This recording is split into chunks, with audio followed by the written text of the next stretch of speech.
So, the first problem I faced when making this particular aspect of our project was that I had to figure out how to describe an author's work kind of in general.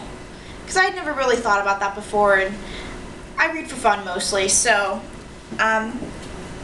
doing that, I decided the best way to go was to just pick an adjective and stick with it. So that brings me to Stephen King in particular. The adjective I decided to use for Stephen King that I felt represented the most of his works at once is didactic, which, as you guys know from Danielle's awesome list of definitions, it means that it's intended to teach or it has a moral instruction as an ulterior motive. And for Stephen King, it could be argued that his ulterior motive is to show the power of God or that good triumphs over evil.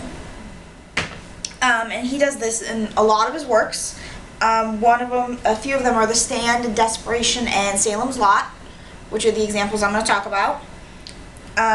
In The Stand and in Desperation, the ulterior motive would be to show the power of God and how God triumphs over the devil. And for example, in Desperation, the entire story is about a demon that takes over someone's body, and in the end a little boy who believes in God, is very religious, prays, goes to church, very involved, actually triumphs over him, over this big demon that has killed multiple people, and he actually is the reason that a bunch of people escape, is because of this little boy.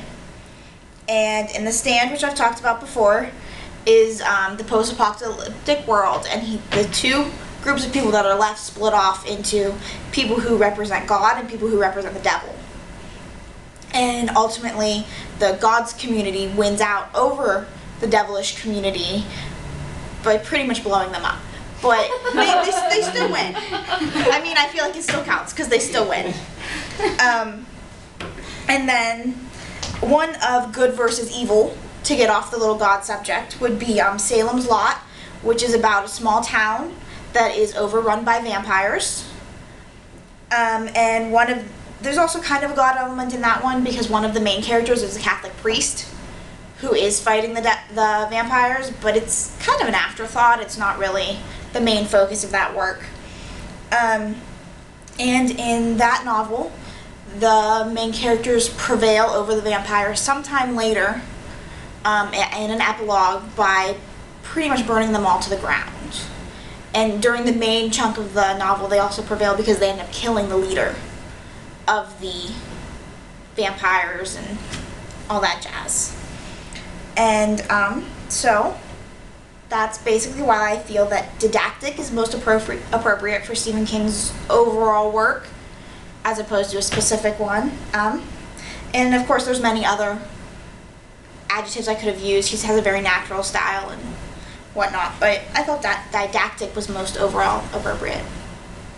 Any questions? Yes, Danielle? I actually do have a question. Okay. So, you've read a lot of his novels, I have. Obviously, and have you ever noticed a difference from the ones that he wrote when he was first writing and the ones that he's writing now in terms of style? Yeah. His very first novel is Carrie, and that was written from a newspaper article. Like, the entire book is just newspaper articles about an event that happened. Okay. So, I mean, that's really different. And then Salem's Lot is also one of his earlier works, which, and I find The Stand, and he just wrote a book, 10/24 something. It's The Day Kennedy Died, is the name of the book. And that is much more conversational. I feel it's more natural than it used to be. He spends a lot of time describing things sometimes in the older novels, using a lot of adjectives and stuff like that, and he's gotten into more of a using nouns as adjectives type thing now. So, but I mean, I like it all, so I think it's all good. Anybody else? Cool. Interesting. Awesome. Thank you.